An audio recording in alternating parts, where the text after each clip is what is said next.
Hello, Jesse Good here. Today we're taking a look at the LEGO Captain Marvel and the Skrull attack set with 307 pieces, 3 minifigures, and it retails for $30 in the United States where it's a Target exclusive. So our first minifigure is Carol Danvers, Captain Marvel herself, and I love the torso print and this hair piece, which is new in that color to the set. She has power blasts, which unfortunately are in blue. That doesn't really make sense because from what I understand, at least, her powers would be orange or red. Blue is the farthest it could be. Unfortunately, there's also no boot printing or dual molded legs of boots. And the design for her face is a reuse of Kira's face from the Solo sets, which I actually don't mind. I don't mind that part at all. I think it looks fine. I know my friend Ross didn't really like the fact that it's being reused. We had a little discussion about that on the most recent Bricks and Bits, so go check that out. But I think that works perfectly for the actress and the character in the movie. I mean, what do you guys think? Does the face fit? I can understand his other complaint, which was that the hair doesn't fit. That makes sense, but I don't think this hair is too awful for her. So here is Talos the Skrull, which the design of this has a new torso and face print, as well as a new head attachment that is almost like the genies from the Disney Series 1, but it's slightly different because it's missing the earring at the left. But what's odd is that they leave the little hole at the top, which was specifically for the genie. It's not used at all for Talos. And it's also kind of sucky that there's no printing at the top of the head. I hope the hole wasn't the factor in that because they could have easily removed that. Or maybe not. I don't know how these pieces are produced. There's some back torso printing as well. No alternate facial expression, unfortunately. And he does have a little stud shooter right here, which you guys know how that works. You press down here, and the stud goes flying. So here is the Nick Fury figure, which reuses a cyborg face from the Justice League sets. Kind of funny.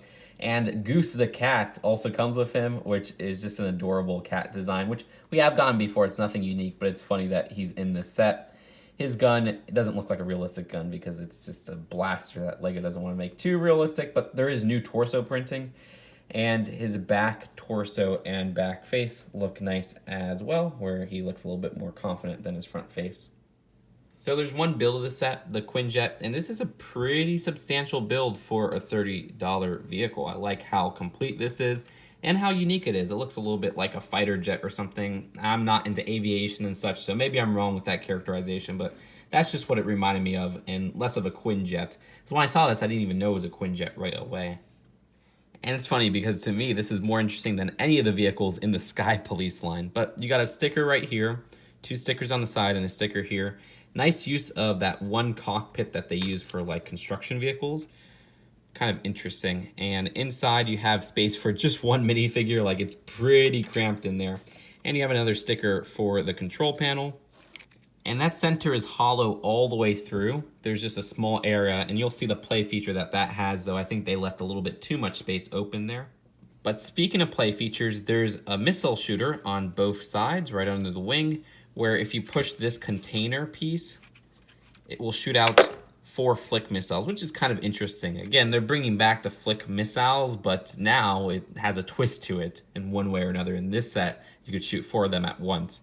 There's a sticker, little shield logo, and also one on the side right here.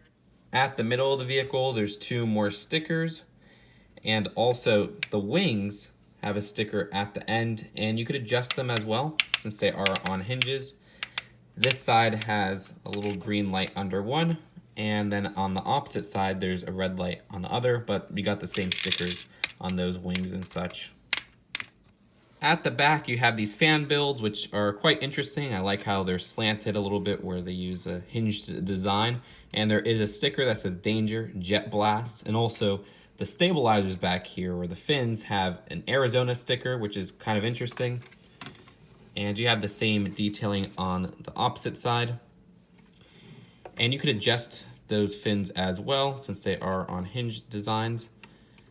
And on the inside of these fans, there's another sticker as well, which just adds a little bit more detailing, though it is a little bit odd that they're not on the outside parts.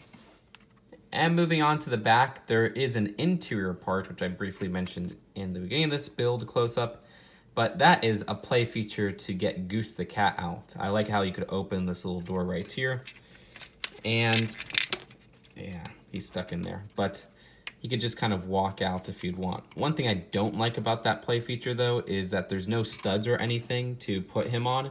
And since it goes all the way back, if you put him inside there and you play around with it, you want to take him out, you kind of have to like shake it around. And even then, it seems like he's stuck. They should have done a better feature or something where at least they closed off this whole area so that you could easily take him out and put him back in. But then again, I guess he wouldn't have too much room to play in at that point. I also have to note that there's no landing gear on this jet, but that is it for the build of this set. Let's take a look at the packaging and then the final verdict. The box for this set is a $30 long box, which I wasn't expecting at first. And we have some detailing at the back. I want to take a moment to just appreciate this side art design, which the front of the Spider-Man boxes had the minifigure design and then the side had the realistic photo. And here it's switched and it's kind of a shame because this artwork is so unique and awesome. Also look, her hands have orange around them, not blue. The instructions do not have any interesting ads or anything, unfortunately.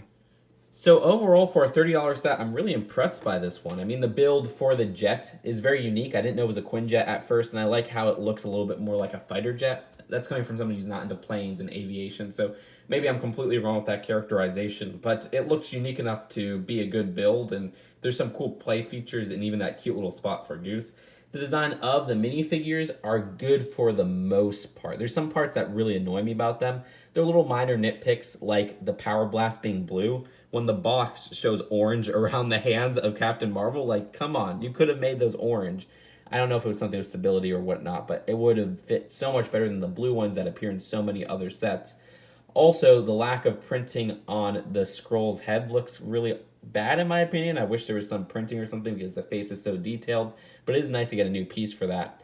And the lack of dual molded legs on Captain Marvel is really annoying in my opinion because she has those red boots that me, somebody who doesn't really look into the Captain Marvel comics, watch the trailers or whatever, I don't know if I'm looking forward to the movie or not, I still notice, okay, she's missing the dual molded legs because she needs those boots. So if all that considered, I'd still rate this one a B+.